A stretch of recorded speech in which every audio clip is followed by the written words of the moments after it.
Haid Bangladesh welfare অ্যাসোসিয়েশনের chairman Abdul Mosabbir MBE খেতাব পাওয়াতে বোল্টনে তাকে সংবর্ধনা দেওয়া হয়েছে। বিস্তারিত সৈয়দ মিজানের রিপোর্টে।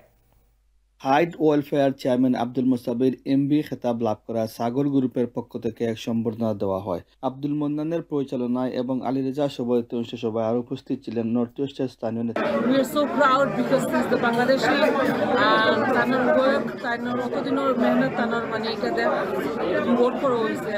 So we are so honored to be here joining him. তিনি বিগত দীর্ঘ প্রায় 20 বছরের বেশি কমিউনিটির জন্য কাজ করেছেন। And has dedicated an entire lifetime to business, to community, has been recognized for his work. Amra Bangladeshi community here in the north and throughout the UK, we should be proud of his achievement.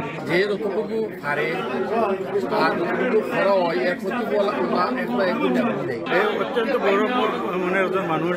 একটা কথা কইছি, আমি যখন সম্মান আল্লাহ দিছো মানুষের ভালাই করার চিন্তা করি। বোল্টন সাগর রেস্টুরেন্ট থেকে সৈয়দ মিজান, চ্যানেল এস, কেটা, ম্যানচেস্টার।